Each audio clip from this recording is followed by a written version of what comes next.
Thank you so much for joining us today. My name is Elizabeth Smith, and I work in the library as an archives technician. I'm going to be interviewing Owen Anderson, Perry Perrault, and Michael Lee, and then we're going to launch into some performances by Michael. And you can check your program for a whole rundown of tonight, or today, it's the middle of the afternoon. So if we end up getting too tight in here, we have some overflow out in the lobby. And then we're going to, if you need to, we can go into conference room A, but it looks like we're good. So if you need a restroom, it's out in the 4th floor atrium. And if you need hearing assistance, there are some out on the table right outside the program room doors. So I'm going to just launch into interviewing. We're going to talk about pre-1980s mime in Ann Arbor. We're going to start off by asking Perry, since you were here first, when did you come to Ann Arbor first, and when did you start becoming interested in mime here? That's a pretty good question. You know, Use your that's microphone. Okay, so I came here as a student, you know, and I went to U of M in 1969 and went to 1970 and then 71 and 72. I was doing experiments with the automotive group because I drove a lot to get money to buy my books, and I tried to do it by taking them out of the library, and then I finally said, okay, I'm not doing this anymore. So I dropped out of school in 72, and then I worked as a mechanical, I was a draftsman, but I worked at a job that was like an engineer, but they couldn't call me an engineer. So anyway, I ended up saying, well, I quit. And then I went down to Art Worlds. I wanted to maybe learn some pottery or something. That'd be fun.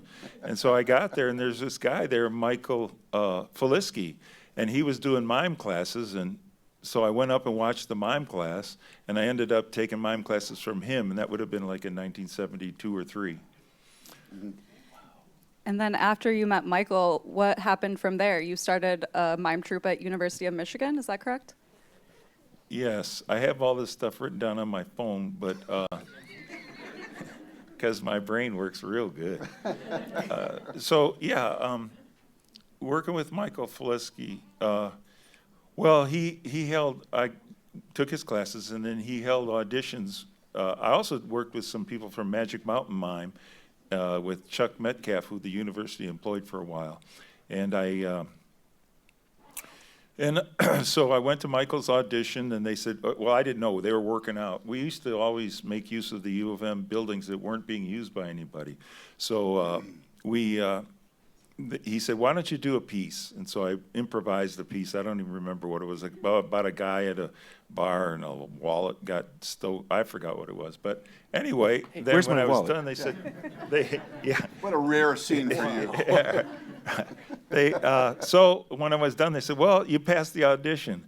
And so there's a group of us, and I know all their names, but it's written down, and there's a cluster picture of us. So with Michael Feliski, we did a lot of stuff. At Lydia Mendelsohn Theater, we performed a lot, and we had a couple of different shows there. And I'm trying to just keep it to the Ann Arbor stuff, because we did a lot. So after that, the biggest thing was, this is in 76, so I shouldn't mention that now. Yeah, we'll get into it for the next Okay, interview we'll segment. let that go. So then I did local shows with Michael Feliski Mime Troupe. And now we're going to ask Owen, how did you first come to Ann Arbor, and how did you get involved with mime? I was one of the founders of the Black Sheep Theater in Manchester, Michigan, and we were all poor, and we were hungry and tired, and my buddy Jim Fleming, who was one of the other founders, says, hey, I got you a gig. And I went, oh, great. I said, doing what? And he says, I don't know. What do you do? I said, I don't know. And he says, you studied mime? I said, yeah, I studied some mime. He says, well, you're going to do a mime show. So I put together about 15 minutes of what I thought was okay, and I didn't have any money for pancake makeup like Mikey does. So I had some baby powder and water, and I just smashed it on my face, borrowed this girl's lipstick, and I went out and I did the show, and nobody clapped, nobody applauded. And so I went, hey, this is pretty good. And they gave me $100, and that fed the actors and actresses at the theater for about 2 days. And so then I would like escape from the Black Sheep and go to Ann Arbor just to get away from it, because all we did there was direct. We'd act, we'd produce, we'd build. And so I had to get away. So one day I'm walking down the street and I'm sad and I'm lonely and I'm introverted, which I am now. And I saw this sign that said free dance concert. It was at Art Worlds. It was a free dance concert. And I walked up and I saw this little woman spinning around, and she was beautiful. And now 45 years later, she still wishes she hadn't put that free dance concert sign out. But so I've been with my wife for 45 years, Noonie. I don't know if you know her. She's head of the dance department at Washtenaw. Yep. I knew I would embarrass you. So that's how I got here. Thank you. So this is a question for everybody. What was the mime scene like before 1980 in Ann Arbor? We had Marcel Marceau come here quite a few times, so that was kind of the dominant view of mime. What did you find people were performing? What were other people working on in the area? Well, didn't see much mime here in the area. There was a troupe. There was a guy named Claude Kipnis, and he also performed at the Power Center. And he might have taken one class from Marceau or something, but he's got a book called the Mime Book. I brought a bag, but he had theater. He was a troupe, and there weren't many companies performing. Marceau was a solo, so the atmosphere was. I wasn't part of that atmosphere. My mom took me to my first Marceau show in Detroit, but a lot of the mimes were upset because he dominated the market, and so they didn't like. And they were more like Etienne Decroux style mime artists, and they just didn't like him dominating. But so there weren't many mimes here locally performing, other than the big shows like Kipnis and Marceau. Can I jump in a little bit about Art Worlds, because we've mentioned that a couple times? Mm-hmm. Art Worlds was also my entry. It's where I met Perry. Mm-hmm. It was at upstairs above Falling Capital Water Markets. Books. What was it? Capitalist Market. Yeah, that's right. Yeah, Yeah, yeah. yeah. Right down on Main Street. It was a wonderful colony. You could learn anything you wanted to there: poetry, painting, and I also walked in there one day and I signed up for Perry's mime class. Mm-hmm. And I'm sorry, I have to embarrass you a little bit, but back in this is in about 1983 or so. Sorry to jump ahead a little bit, but people used to wear leg warmers. And Perry had cut off socks that were his leg warmers. And I thought, this guy's cool. And so that was the same entry. So Art Worlds was such a wonderful, wonderful place where a lot of people made their entry into Ann Arbor arts of all kinds. I don't know if you have anything else to add to that, Perry, about what you taught there and what that experience was like and how long that was? Well, I taught for a few years. You have a microphone there. Huh? Here's your mic. Oh, for God's sakes, Perry, use your mic.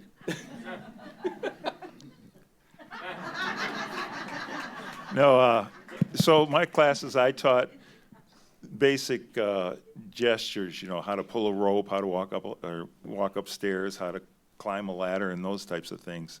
All illusionary, of course.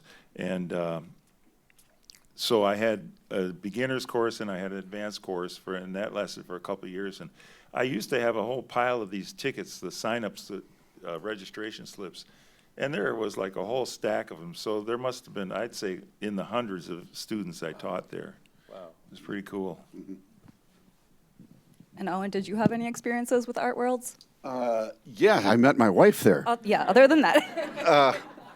No, but, my wife and I were talking, and I said, I can't remember performing in Ann Arbor that much. And then she started making a list for me, and I performed in a ton of places here. I was at the Arc. I was at the Ann Arbor Folk Festival, Ann Arbor Blues and Jazz Festival. I performed at Hill, Power, Mendelssohn. I performed at Washtenaw. I performed Michigan Theater, yeah, right too. So yeah, just a ton of places, and I remember. Oh, and Performance Network. And the Ann Arbor libraries, a bunch of Ann Arbor libraries. So yeah, and it it's just such a great city, such a great town where there's so many places, so many opportunities for for all performers, musicians, mimes, jugglers, whatever, dancers, whatever. It's perfect. So. Okay, that's great. I think we're going to go ahead and transition into the first performance. So we're going to welcome Michael in his first performance of Masks.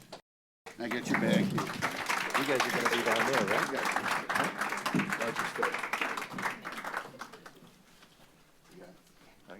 Jackie, I think we're going to need that light up a little bit longer. Yeah.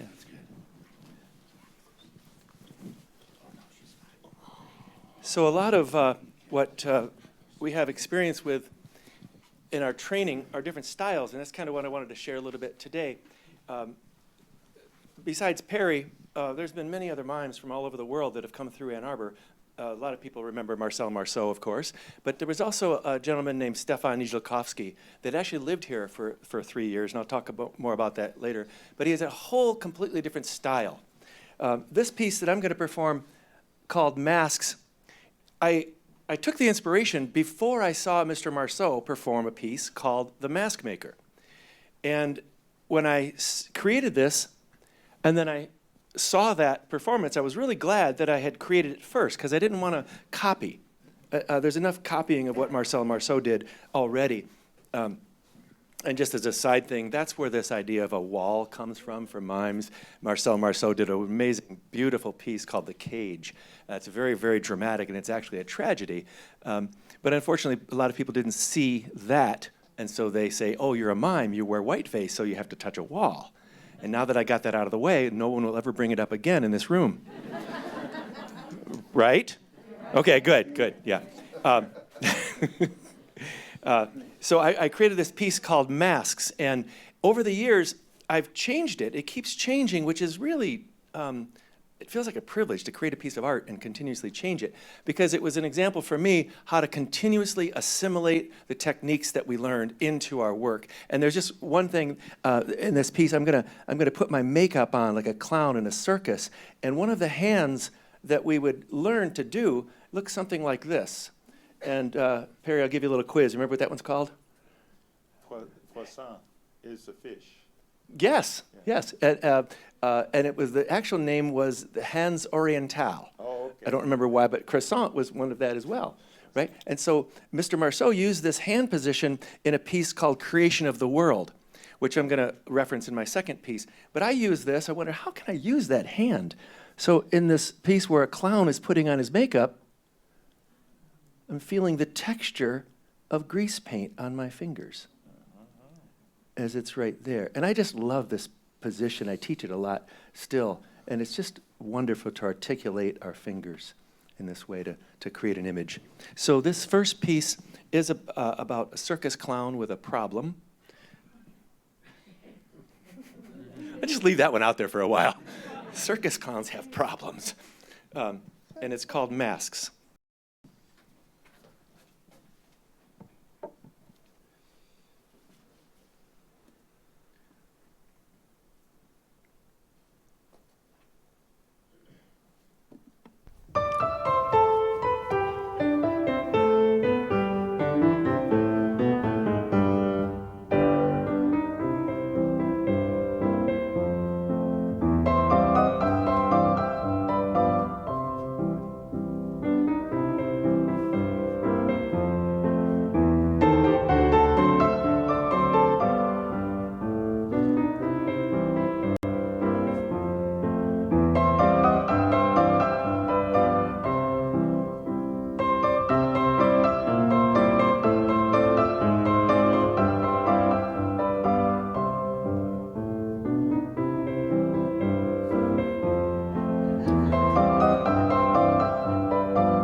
Hey, uh-oh.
Thank you so much. I have to do a quick costume change. Don't peek, please. You can talk amongst yourselves for a moment. I'm just behind the curtain. Don't peek, okay?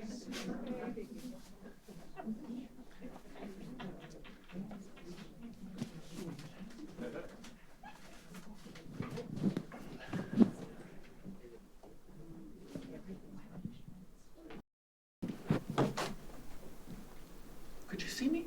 Oh, I brought my see-through curtain again. You wish you made that joke, didn't you? Yeah, I was just gonna say, open it back up. Thank you. So, this second piece is very near and dear to me. It goes back to a little bit of the history of Mime in Ann Arbor, and she used to fit. And actually, Ypsilanti. There was a wonderful teacher named Lynn Ayers that taught English, middle school English over in Ypsilanti. And I was involved with the Washington Council for the Arts back then, and there was a wonderful grant. And Lynn got me. She got a mime. And she said later that she didn't have pencils, and she didn't have supplies in her classroom because the funding was so low. She was buying supplies for her students out of her own pocket. And one day the principal showed up and said, "Here's your mime." And Lynn said to me later also, "I never turned down anything." So I got to do a residency with her students for a long time. It was really wonderful. And we actually started doing things every year for 3 or 4 years. And one year I wanted to demonstrate how to portray someone of a different age. And so I did that, and I was showing how I changed my body a little bit, and I would walk a little bit differently. And then one day Lynn said, "Why don't you do that piece about the old man?" I said, "I don't have a piece about an old man." She said, "Yes, you do. You've been doing it for 3 years." Oh, I got a little inkling about how to create a mime piece. And so I did, and I worked on this. And I think it may have showed up in the notes, but I also got the opportunity to meet the behavioral psychologist, B.F. Skinner, many, many years ago. And when I said goodbye to him, he was walking down a sidewalk in Cambridge, Massachusetts, and he had this trench coat on, and the snow was falling, and it was this old building. He was walking slowly off into a distance, which just struck me as an image, was so dramatic. And it's also an image that Marcel Marceau would speak to us about how to walk off into a distance and create something different with our body. So I started working on this piece, and I took it to Mr. Marceau for him to critique it, as we were expected to do, bring our work. And one of the assistant teachers, remember Mark Jaster, that was who said it, he was from Maryland. He said, "You need to write that down." I said, "Why? I'm doing a mime piece." He said, "Write it down." I'm not a writer. He said, "Write it down." So I started writing longhand on lined paper, and 3 pages later I had the story. But I started off by saying, "My name is Tony. I'm 84 years old. I live in a small apartment building in Philadelphia."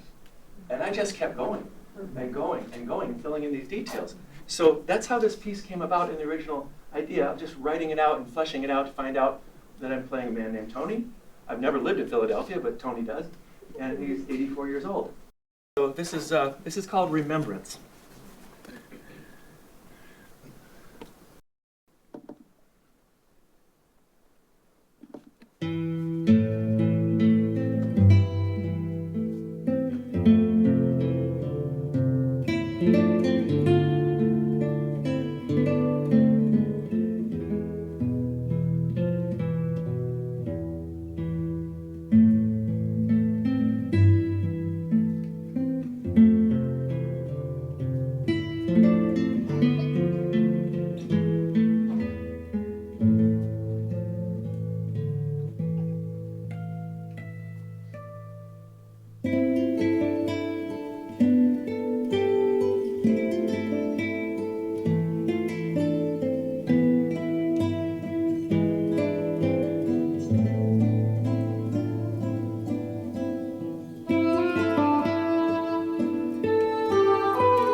Welcome. Thank you all so much. It's a real pleasure to share that. Can I invite my friends back up again? By the way, this is an incredible honor to share this stage with Owen and Perry. These two have really meant a lot to me in our careers. Uh-oh. You taking that bag He's getting that guy's wallet. Watch out there. There you go. Yeah. Well, I'm 71, he's 72, so we both need help. Wow, you guys have worked your butts off so long. So this happened for many years. This is an unknown part of Ann Arbor mime history, is that every time I told somebody it was a mime in Ann Arbor, libraries, we all performed at schools and everything, and people would always say, oh, do you know OJ? Or even I'd show up and they go, are you OJ? This happened for a long time. We don't even look alike. Yeah. Yeah. Every time. You Are you OJ? You fit in your mime pants a lot better than I do, buddy. He loves my mime pants. They're loose fitting. So for this part of the interview, we're going to focus on the 1980s, which we are deeming the mime boom in Ann Arbor. Ooh. And this is when things are really happening. Marcel Marceau's here. Boom, boom. We have Perry here. We have OJ. We have Michael. Everyone's here. Okay, so we're just going to start out with going back to the mime troupe, which we kind of touched on briefly in the beginning. So how did you start the U of M mime troupe? Oh, that was interesting. There was a young man, from fresh out of the Marines, and his name was Thomas Strotar, and he wanted to learn mime. So I had him on in my basement in Shadwood, and we're teaching mime to him, and he actually got the idea that we should form a company at the University of Michigan. And just right now, so I can get rid of this part of the phone, throughout the years, we would train like 12 to 14 people to be in the mime troupe. And it rotated, so there's a lot of names here that didn't necessarily perform together, but they were in different years of the mime troupe. So I'm going to name their names.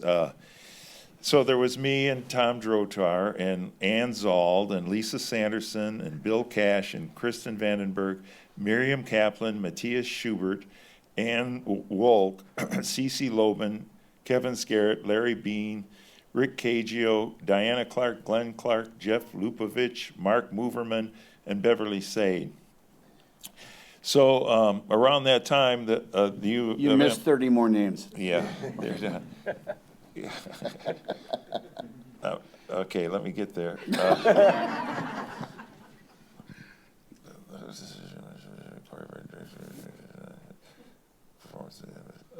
So one of the cool things we did was we had a chance to work with the Ann Arbor Symphony Orchestra, and we did two children's shows with them for their children's concerts at Hill Auditorium, and I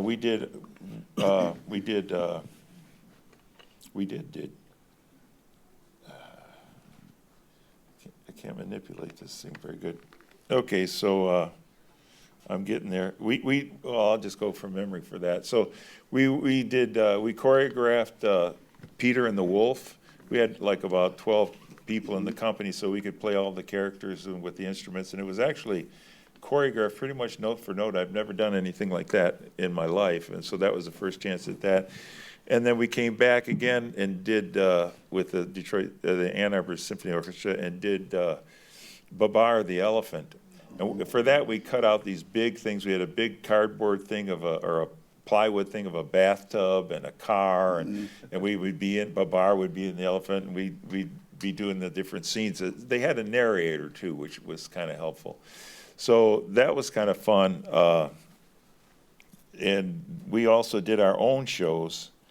And I'm trying to get there. Hallelujah. Solo mime, solo mime, solo mime, solo mime. Okay. Well, one thing, there's some posters and pictures out in the hall that we did every year was with the Ann Arbor Summer Festival. We would perform under the arches. And so we did that. And we also interacted with the crowd. We'd walk through the crowds doing stuff and having a good time there before and after our show. Then we did, I'm trying to get the premiere for performance. Let's see, Saturday morning, oh gosh. We did a lot of performances for a lot of places. Okay, that's that. So we did it, I guess it was 1980, we did the U of M Mime Troupe had their premiere performance at the Michigan Theater. That was so cool. I mean, to be in that theater and get it all. I had a lot of friends came, and it was really hepped up, but we had a great time. So then Tom Drotar wanted to put together this piece, and so it was a feature in a show at the U of M. Also, I think it was in 1980, and it was a debut performance of Portraits of Artists, and there's a couple of posters out there for that one. And then we did before that, or not before that, but we did some shows in small auditoriums around the university. We would, every year, the troupe that we trained would present these pieces, and we had shows that lasted 2 hours long of mime, and these little kids would be watching the whole thing and really having a good time. So we did, in 1981, U of M Mime Troupe performance called Forever Mime in Shoreling Auditorium at U of M, and we did another one in 82, U of M Mime Troupe performance, It's Mime All Mime at the Shoreling Auditorium, and then we did, that's interesting.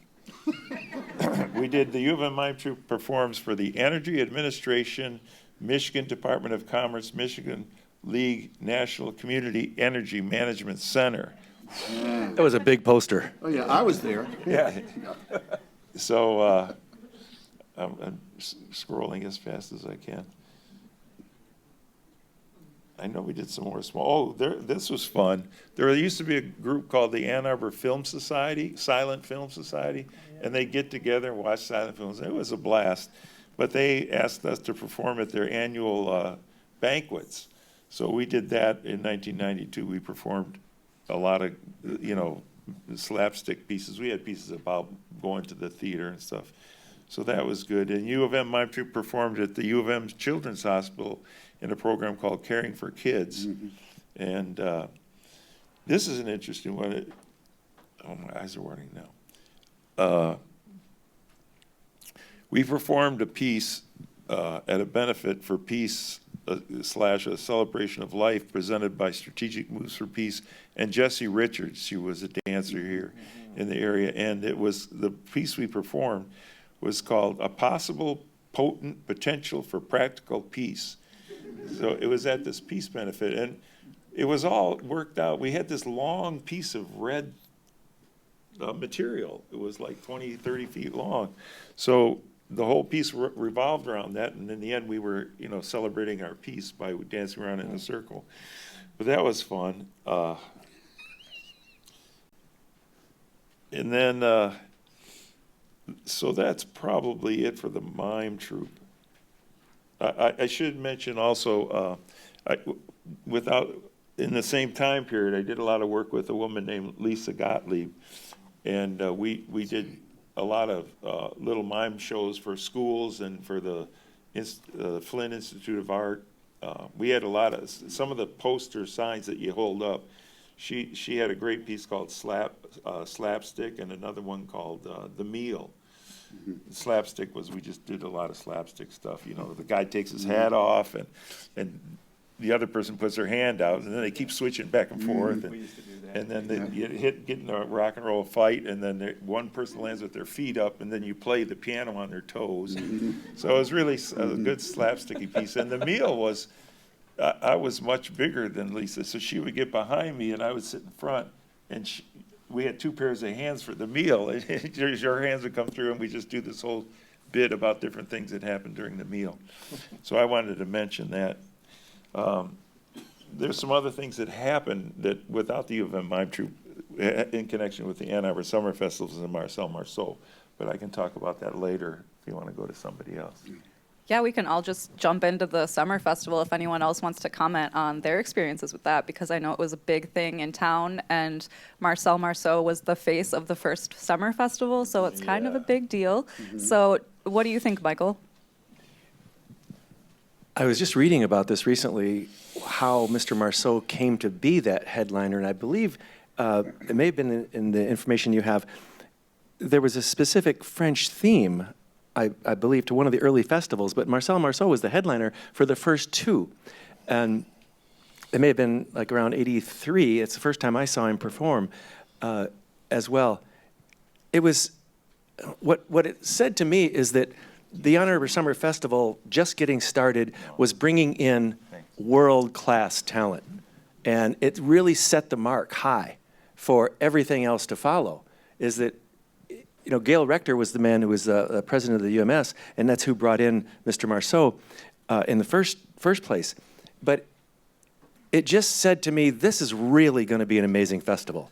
And it, as you know, it's gone on year after year after year. But that was a really powerful message to me, that it wasn't going to be a local thing, although there were some darn good local mimes around at that time. But that's what it really said. And that he also knew he wanted to start a school. And that's when the seeds of that started to happen too. Yeah. Did you mention that you performed at the summer festival? I performed at the art fair. Is that the summer festival? They're technically different. Yeah, the Okay, summer yeah. festival. Well, They both happen in the summer. yeah. You know, Michael and Perry, you were very technical mimes. You were real good. I was a mime for a while, and then I started. My background is I received my degree from University of Detroit in Performing Arts. I studied mime in England and studied improvisational comedy at Second City in Chicago. I studied with the Ringling Brother Clowns, and and then I started getting involved. My shows were in colleges and in clubs, and I had to be wilder. It was more like Red Skeleton on acid. You know, it'd be really crazy. And you know, for instance, I would start using props too. So the core of my performance was mime, but I would start using props and music, and I'd sing. And you know, when I do colleges, I had a real hand grenade from World War II in one of my props. It was empty, but I would ask the audience, how are you liking my show so far? And they go, oh, yeah. And I'd take out the hand grenade and go, how are you enjoying it now? You know, and so, you know, so it had to be wild. It had to be almost more inconsiderate than the college kids. You know, you had to be wild and stuff like that. So, but, you know, because of it, you know, I got to do not only colleges, but I got to open for B.B. King, Spyro Gyro, Weird Al Yankovic. I got to open for the Abby Hoffman, Jerry Rubin debates, which was really cool. So that's kind of where I was headed. If I had just done basic mime in some of the places I would have been killed, I think. So I don't think you could have contained yourself. Yeah, I don't think I could have contained myself either, Michael. Yeah. So, yeah. I would follow him, by the way, at some of the Ypsilanti New Year's Eve shows. Oh, New Year's Eve. I would follow you, jubilation. and there was a heck of a mess of a stage to clean up after you. Oh, I know. Oh, there was a lot of stuff everywhere. I'm sorry. I think they What should else have can had I me go say? first. I'm sorry. Lots of props. Right. Before we move into the next set of performances, I wanted to touch on the Marcel Marceau Center for Mime here and just ask you each if you had any direct interaction with that, and what was that like? Yeah, I had quite a bit of interaction with it. Just my experience with the Ann Arbor Summer Festival was that I was a popular mime at the time, and the School of Music got a hold of me, and they had me be a facilitator to work between Marceau and the students and Marceau and them. And so all the audition tapes came to me, and I reviewed all the audition tapes. And it was a blessing because we had spaces for everybody, so we didn't have to reject anyone. Then he separated people into their different groups of beginning or more advanced. So that was kind of fun. Now, what was the next? We wanted to move on to something else. Oh, just the performances after this interview, Michael's performances. Oh, yeah. I was going to add to that, actually, when those auditions that we all had to send in. Right. I was really nervous about that, and it felt like a lot of pressure to audition by videotape. Yeah, and that was it cool. cost some money, but it was really amazing. We're talking about the seminars that Marcel Marceau started in, I believe, in 1983. And he was coming here every year. The Marcel Marceau World Center for Mime grew out of that. And for a while, there were offices at Domino's Farms. And that's a really long story, how things played out up into about 1988 or 89, somewhere in there is when that came to the close of that. Yeah, so I think that was really a little bit earlier than that, because the Ann Arbor Summer Festival stopped bringing Marceau somewhere around 84, 85, but Yeah. 84 was the last one. And in 85, I had a company, a business called Ann Arbor Mime Works. Oh, yeah. And we were located in the Performance Network. We had a small studio, about 200 square feet. And it used to be like a cancer awareness center. And they had these little booths in this 200 square foot room, that little 4x4 booths that went to the ceiling. And we ended up tearing all those down and then putting in a wood floor over the concrete floor. And then Michael and I made a raid at the, what hotel was that? I forget the name. It was It at was Huron like- Parkway in Washtenaw. There was a hotel they were tearing down, Yeah, and we got mirrors. big mirrors. 8-foot mirrors Their in my bathroom mirrors were Toyota real pickup. big. So we put those We up. were crazy. We put those up vertical Yeah. along one wall and then had a dance bar on the other wall. And underneath it, I was with one of my sons. He was a real little guy, Donnell. You know Donnell. And so we're painting before we put the mirrors up. And so I wrote on the wall, supercalifragilisticexpialidocious. And we had a great time. Then we put that up. So what we did was we carried on the festival and brought Stefan Nijelkowski, who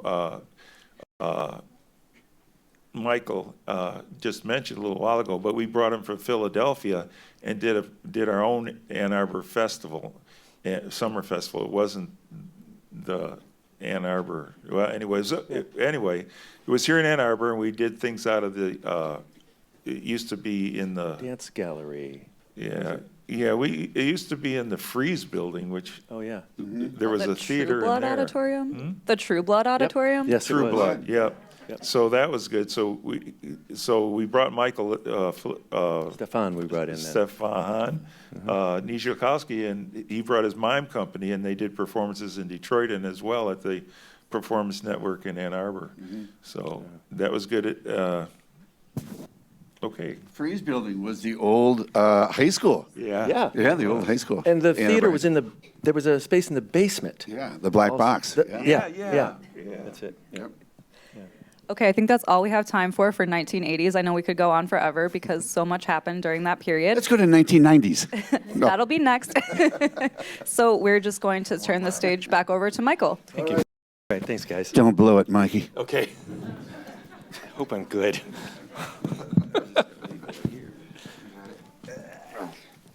I'm just going to make this one little joke, like you get a mime talking, and I warned Elizabeth this might be a 4-hour program. So one of the amazing pieces that Marcel Marceau performed was called Creation of the World. And he used these expressive hands. He used the music, I believe, of J.S. Bach. And it was the only piece that he actually ever taught us, start to finish. And not that we would go out and perform that piece, but he used it as an example of the creative process. And so I know at least a couple of my friends have done similar pieces, and this is my tribute to that. It's a piece called Life. And this is going to be a little extra dramatic. I'm having a little glitch with my music, but I want to take advantage of it. So when I get ready to start this, I'm going to ask you all to close your eyes. We're going to pretend that we don't have a very big budget for lighting. So let's just practice that now. Don't close your eyes yet. Wait, not yet. Open them up. Okay, now close them quickly. Close them. Okay? Now, we're going to practice this, okay? The lights are going to start to come up, and then you start to open your eyes slowly. Did y'all do it? Yeah. Cool. All right, good. That's going to work then. That was it. It's like low-tech lighting.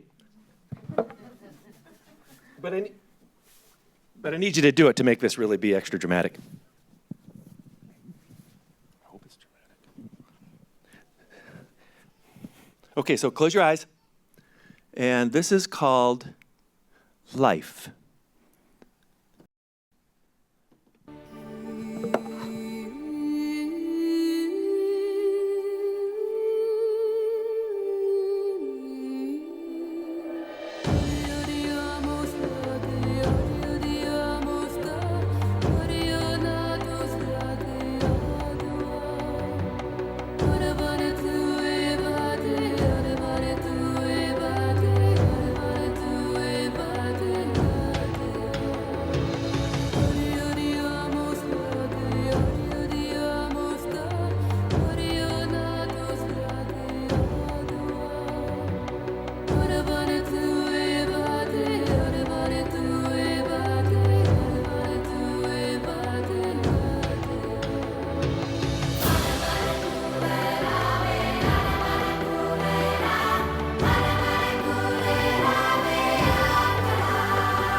talking about the history of mime in Ann Arbor. And I'm going to jump ahead. We'll come back, I guess, in time a little bit also. But in 2003 or 2004, I was teaching at Huron High School, and I met a young person named Annie Mala, and she performed with me some then, and over the years we performed. And we're going into the future now as one of my students and one of my dear friends is going to join me for this piece that's called Cool It. And this was written at one of Mr. Marceau's seminars by our friend Rebecca Sermont, who is an artist that lives in Minneapolis now. But this is a little story about two people that don't know each other. It's kind of that feeling in summertime in July or August when it's really, really blazing hot. And some people, it really bothers them. Other people, it doesn't really bother them that much. And this is a story about two of those kind of people. This is called Cool It.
Bring the mimes back Ready up. for one more interview? Absolutely.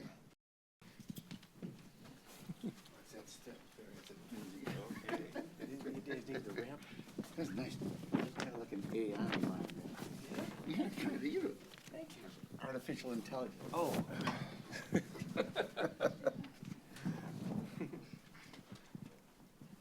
Okay, so now we want to start talking about the 1990s to present. We may And- remember some of that. Yeah, Hopefully. right. Okay, so how does this period differ from the 1980s, and how did each of your performance styles evolve during this period? Speaking for me, from the colleges, I started in the summer. I started teaching clowns for the Ringling Brothers Circus, and then I would do international street performance festivals. So I created a character called the Fashion Cop, where I dress like a SWAT team and I give tickets for fashion discrepancies.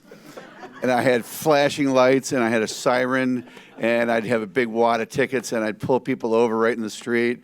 And, and then if they were really bad, I'd put crime scene tape around them. It was really good. But so I taught. I'm sorry, I have to interrupt, but I have to come clean. Yeah. You taught me that character. Oh, I did? The Yes, Fashion because Cop? you needed another one, or you Did feel. you pay me for it? Yes. Oh, okay, Oh, good, yeah, okay. yeah. But I still owe you, though. I owe you. Oh, good. Yeah, It was yeah. fun. But But you taught me that. But I was fortunate to teach clowns all over the world, and one of the great things I got to do, and this is all comes back to mime, because everything I did was based on mime. Everything I did. So, but with different inflections, of course, and props and costumes and stuff, and I got to perform with the three oldest living Ringling Brother clowns over in England and Scotland, and. One of the clowns, his name was Mark Anthony. Well, one was Lou Jacobs. So when you see a poster of the Ringling Brother Clowns, and there's a guy with a little hat and a bald head, that was Lou. He was a good friend of mine. But Mark Anthony, we stayed in a castle in Dalkeith, Scotland, and he was one of the best foam rubber sculptors in the world. He could take a piece of foam and take an electric knife, like when you used to cut turkeys with, and his glue, and he could change that foam into anything. And so he was about 86 at the time. And he was my roommate in this castle, and we were going up to our room, and we opened the door, and he started shaking. And I said, "Mark, where's your pills?" He goes, "It's not that." I go, "What? What is it, Mark?" He goes, "Our beds." I said, "What about our beds?" "They're made of the best foam rubber you could possibly carve." And so that day, his bed became an ostrich, where you get into it and you ride around. And then the next day, my bed was an elephant. He carved it into an elephant. And I had to tell the castle, and they said, "Okay, give us the elephant." So we didn't have to pay for it, but it was all my performance, everything I did with the Ringling Brothers, with when I sang opera, whatever it did, it's based on movement of mime, So, for instance, like if you were the Fashion Cop, you just didn't stand there. You had to stand, and you had to walk like you're 230 pounds, and you had to check everything out and look and stuff. It's I hope everything I do was it based well on movement. What's that, I Mike? hope that I'm doing it well enough. No, you're failing. You're failing. Failing. Perry? Would you hold my mic? Can I use your Yeah. mic? Thank you. I just want to say this about the foundation of the Marcel Marceau World Center for Mime. It was out at Domino Farms, and Brian Trim, a local mime artist in Ann Arbor who studied with Marceau, worked with former Mayor Lou Belcher, who interfaced with Tom Monahan, and they were all instrumental in founding that for Marcel Marceau. And one of the things that came out for me was when I studied with Marceau, I was in my extremities. I'd do a lot with my face and my hands and stuff. And he said, you need to study with Stefan Niziolkowski, who we've mentioned before. And so I went to this conference National Movement Theater had, when they had Stefan Niziolkowski, Daniel Stein, and Thomas Liebhardt, who were instrumental, I think, in a lot of the stuff that I do. And I do have to mention this, too. Michael Lee, this guy sitting next to me, actually had a company and it probably still does, called Opus Mime. And I can't believe he didn't mention Opus Mime this whole time. It's mid-90s. We're getting there. Oh, okay. Well, I don't know what year it is, but I tell you, that what reminded me about it was Yeah. Cool It, right? Yep. Yeah. So Michael would book way too many gigs that he could do, and he got lots of gigs like you mentioned Rebecca Sermont, and I know her and I did some school gigs for you. Somewhere it's probably not up, but I have a thing, Opus Mime, you know. Yeah. So anyway, I just wanted to mention that. So that's- I don't know when I stopped doing mime.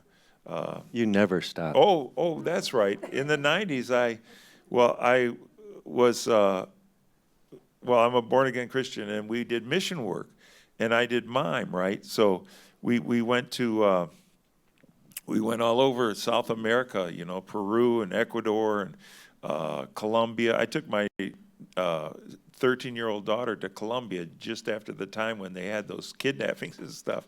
But anyway, she got to experience a third world country and what that was like, and did wonders for her.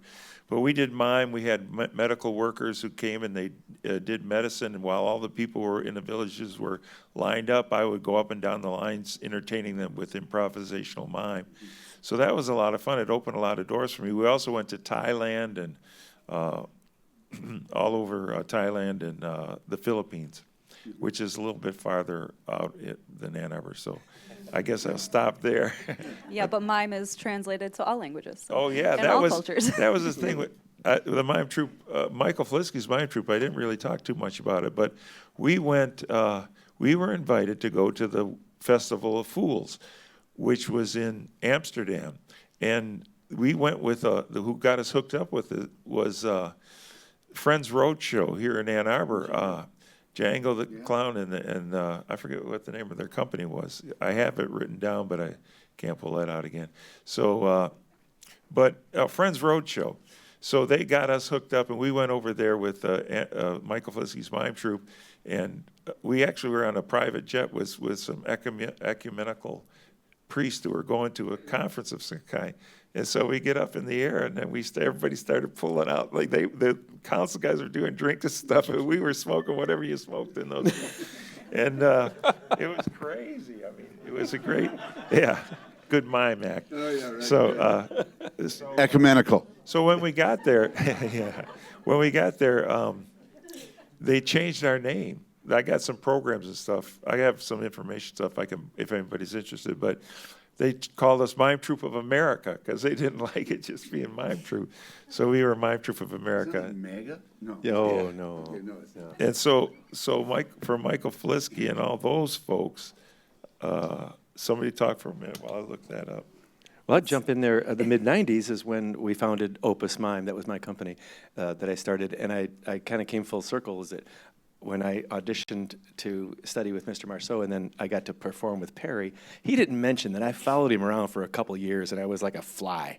I just wouldn't leave him alone. I said, "You're going to teach again? You're going to teach again?" And I kept showing up, and he finally just put me in a show.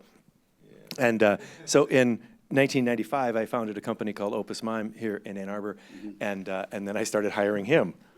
And one of the biggest shows that we did was at Ann Arbor Civic Theater when it was down on Platte Road.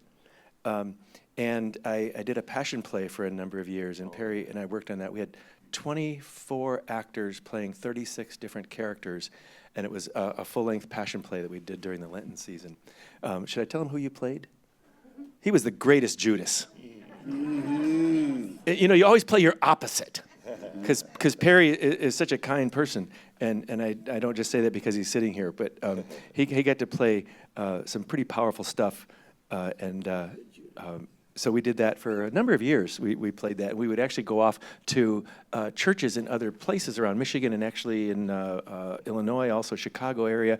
And Perry, I would go ahead of time and train all these young actors, and then Perry would come along and play his role also. And Rebecca played that with us as well. So the mid-'90s or early '90s into mid-'90s, although probably to 2000 was really a very, very busy time for me. I was performing in a lot of schools all over Ann Arbor, all over actually the Midwest, a lot of school assemblies at that time. But also what has always floated my boat is artist residencies when I work mostly with high school students, and that's just my favorite thing of ever. Besides getting a tour bus, which I haven't gotten yet, but that's just really a lot of fun to do that stuff. Yeah, that was a blast. Michael really created some great pieces with these students from high schools and stuff. You know, we're walking around the stage with briefcases, and then this body. Yep, that was one of our wild. big pieces, yeah. Some guy dies in the street, and we were going back and forth, and then finally somebody notices him, and I don't really remember the rest of it. I can just fill in a little bit. I don't need to tell the whole piece, but this piece is called This Body. We create this body. I created this piece very small, with just a small cast, and it grew into a bigger thing. But it was based on an actual event that happened in Ann Arbor near a sidewalk cafe. There were some people eating dinner. A guy walked along, had a heart attack, laid down, and died. And the story was that the people didn't interrupt their dinner. And it's a very powerful piece. It's a dark comedy that we did about this, but it was this attitude of we don't always see each other. And that's what the piece is based on. It actually has since gone to the International Thespian Festival and was performed by a troupe from Texas down there. So it's a large, it's a 40-minute piece now with 18 actors in it. And that was one of the pieces that we developed during the 90s as well. We have time for one more question. Let's just go ahead and ask you what you think you see for the future of Mime. You guys take that one. Oh my goodness! Boy. I'm gonna jump in. I'm gonna. Yeah. Woo! Oh boy. AI mime. Yeah, but you're gonna have to develop the AI Yeah, part. okay. There is Mime very, very active all over the world, and I honestly, I don't mean to be kind of too hard about this, but I stopped caring about making mime an international wonderful art form. And I stopped that because I realized there were so many factors. And what OJ has been talking about today is what's happening all over the world. Mime is really, really vibrant. And it's gone off into all of these directions where there's props and full-length stage shows and everything. It's all mime. And so he calls us a purist, but mime is a vocabulary of the body to be dramatic, but it doesn't just have to stop at solo or a couple of artists on a stage with no props or anything like that. That's really what's happening all over the world right now.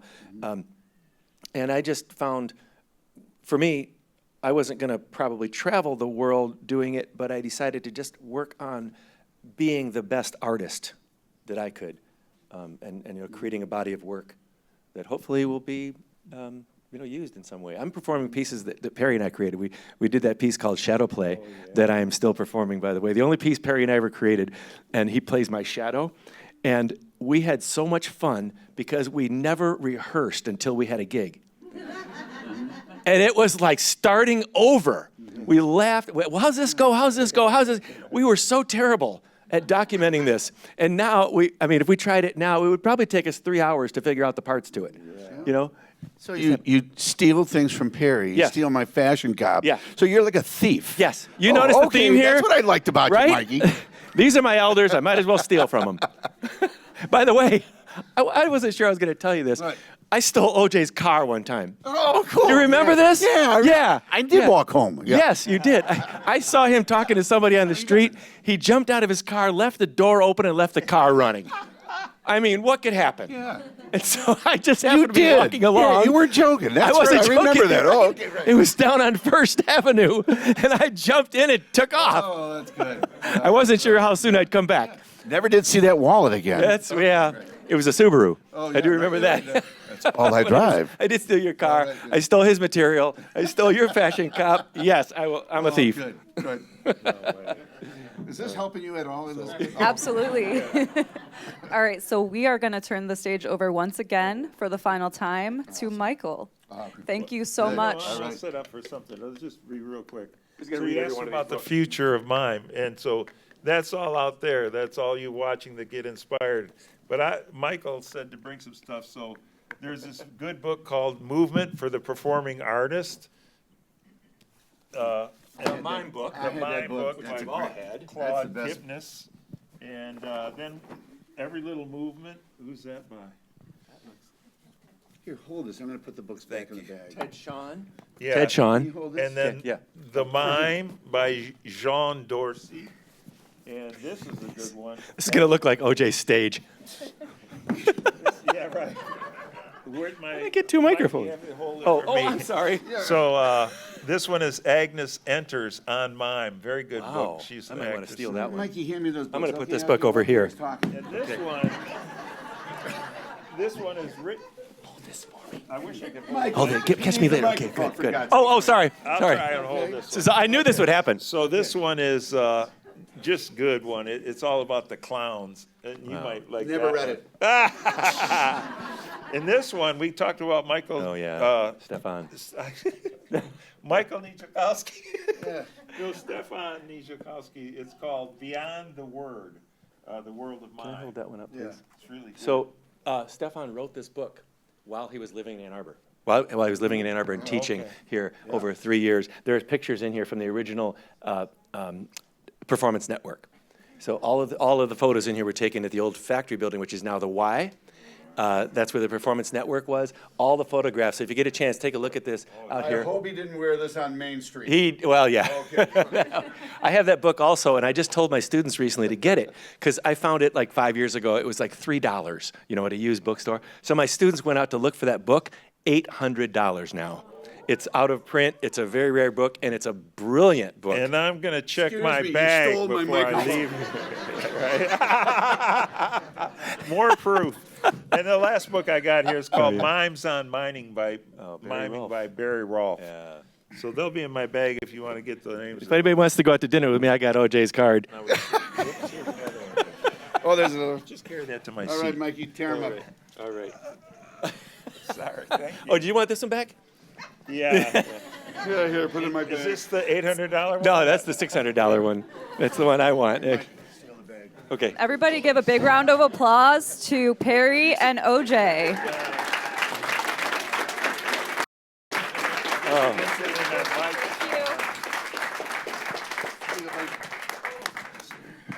Perry, do you want your phone back? Because that's way too easy. Yeah. There's a whole lot more in there. Everybody's going to think I'm a thief now.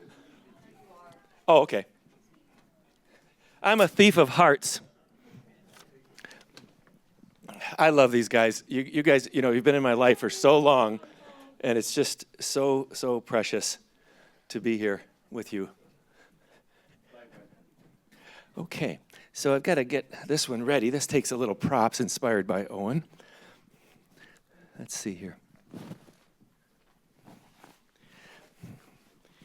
So in 1996, I went to study in Copenhagen, Denmark. And one of the people I got to study with was a man named Dario Fo.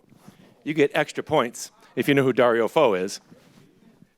The Italian red skeleton, you might say, only a very large man.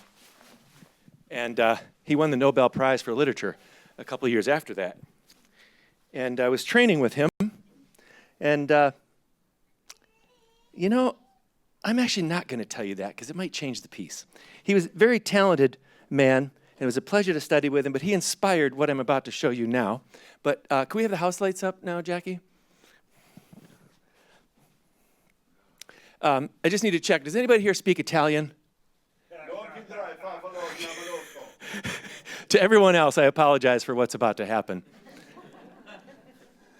Let's see. I have to find... Oh, there you are. Thank you, sir, for volunteering. Come on up. Yeah, come on up here. Oh, wait, whoa, oh, no, whoa, no, I'm sorry. This is one of my students, Walter. I can't have you do this. No, well, no, I don't know. You speak Italian anyway. Just French and Dutch, yeah. I was looking for him.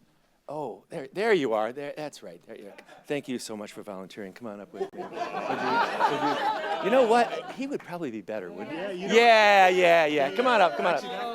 Yeah. What's your name? I'm Jack. Jack. Yeah. Thank you so much for volunteering, Jack. Come on up. Isn't this great?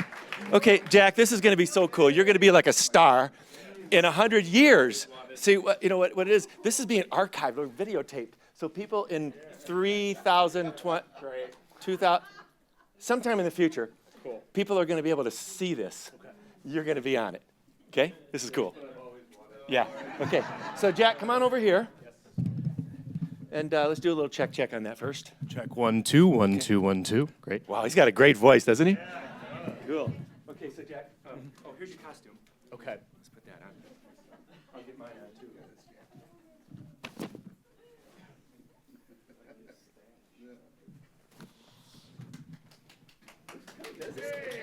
You're killing them. You're slaying them already. Great. Okay, so we got this ready. So look at this here. You see, I'm going to do this stuff in between here, and you're going to do this stuff that's highlighted. Okay? Just take a look at that. So you're pink and I'm just normal? Huh? This is me? No, that's me. Okay, great. See, it says Michael Lee. Okay, yeah, no. I'm Michael. Wonderful. Thank you, Michael. Okay. All right, ready? Sure. Hold on. Jack, wait. Jack. I gotta get ready. Okay, let's do this just like we rehearsed. Perfect.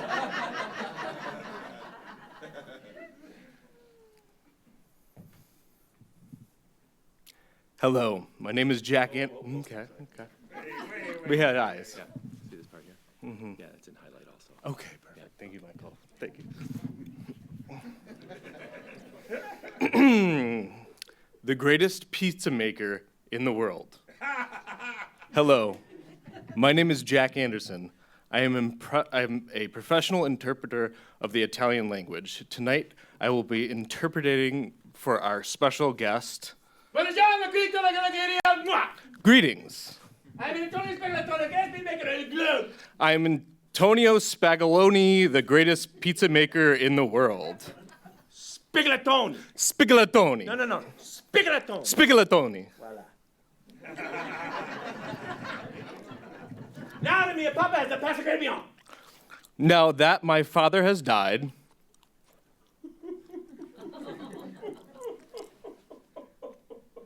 Oh no. but me. Mi Papa. And Antonio Spigolatone, che è Spigolatone? My father, Antonio Spigolatoni, was the greatest pizza maker in the world. He instructed me things he done. He taught me everything I knew. He instructed me things he don't know. He even taught me things I didn't know.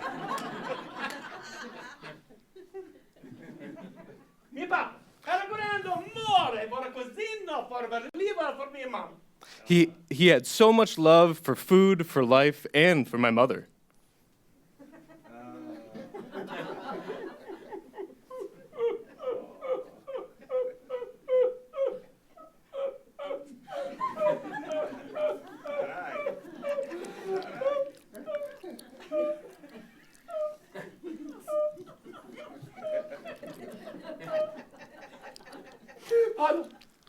Pardon me. Now, I'm sure I can make a best pizza. Now I will show you how to make the best pizza. Pay attention. Uno, dato. First, Uno, dos.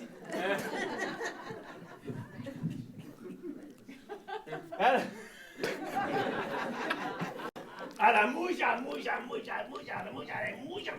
Carezo, mucha carezo. first the dough we handle with care. Carezo. Caress it, give it love.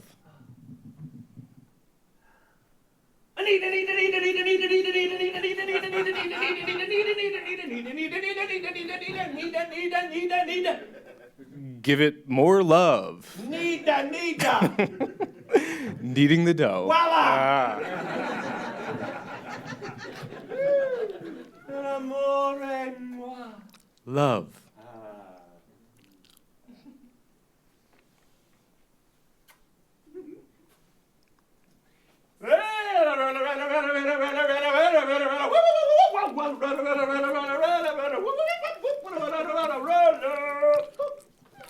Rolling the dough.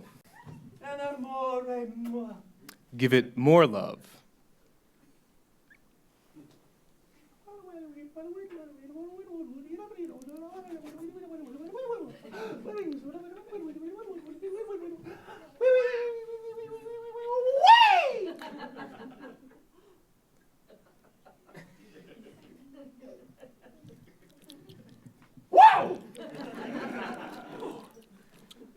Spinning and tossing.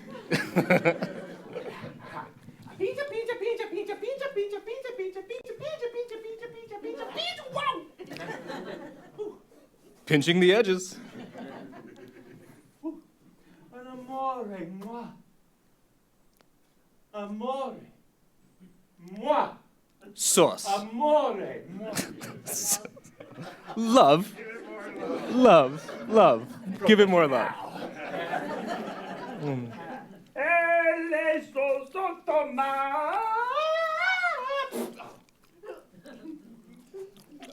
Tomatoes, peppers, sauce. You're missing a couple lines here, Michael. Oh, le tomate. Oh, yeah. Yeah, tomatoes, peppers, and onions. Onions, yes. Black olives. See. Okay. I leave a noir. Black olives.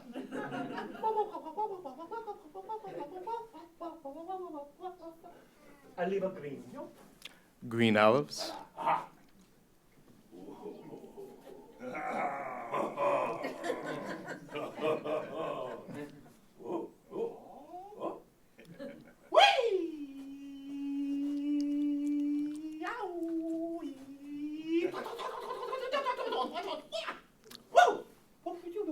Pepperoni.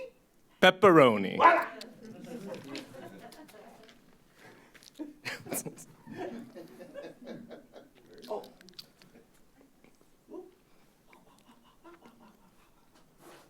Fungi. Mushrooms. Uno shrimp. Shrimp. Oh. Whoa. Huh. Yeah. Shoo. Wah. Hoo. Wah.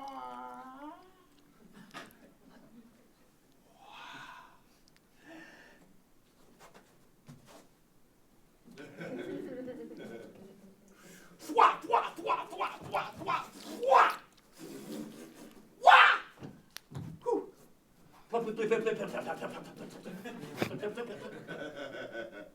Punapla. Cheese. Punapla. Pineapple. Voila.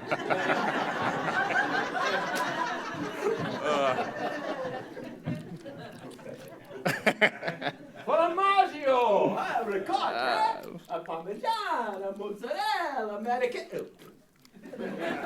Formaggio. There we go. Cheese. Yeah.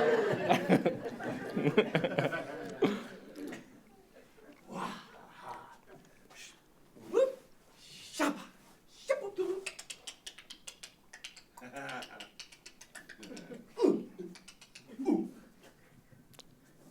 Oven temperature and time.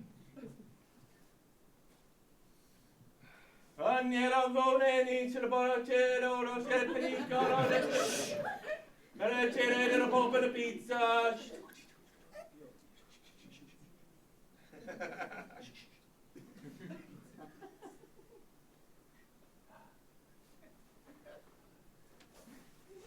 Yo, just get it, don't get it.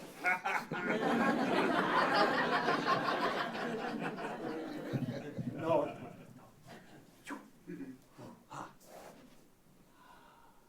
Where's the woman? Where's the woman? Where's the woman? Where's the woman? Where's the woman? Waft the aromas. Voila! Okay, got it. Yeah. Yeah. Woo, ow. Wah, wah, wee.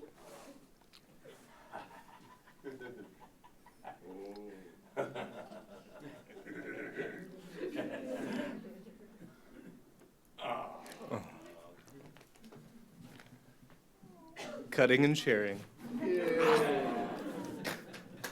Thank you. Appreciate it.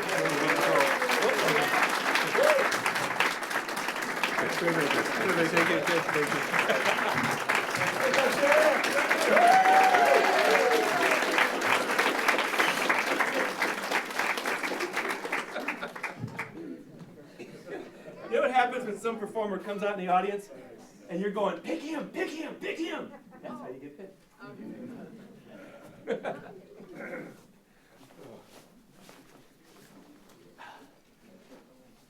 So there are two pieces in my repertoire that I perform that I did not write, and regardless of what Owen said. And this is what we call a traditional piece. Like in music, a traditional piece means we don't know who wrote it. And there's this traditional piece that I like to do with a balloon. And there's a technique I kind of alluded to earlier. It's called fixed point. And that's that thing where people touch a wall or pull a rope. There's a fixed point right there. And so I try to use that technique without being obvious about the wall. So in the piece I did earlier, Remembrance, I was using it to walk with a cane, like that. And so this is where we want to use a technique in a mime piece, not just to show off the technique. Sort of like use the notes in a song instead of just playing the notes. And this piece, I learned it from a man named Robert Shields, who, as far as I know, never came to Ann Arbor. But he had a TV show called Shields and Yarnell in 1978. They were on TV in the summer. And so I learned this from him, and he probably learned it from somebody, and somebody learned it from somebody. And so I'm going to do it with a balloon. And I've seen this done with a bowling ball, and I've seen it done with a suitcase, and I've seen it done with many other types of props. But this is called the balloon.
Thank you all for coming today. I know we went a little bit over our time slot, so thank you all for sticking around for an extra 15 minutes. And let's all give another huge round of applause for Michael.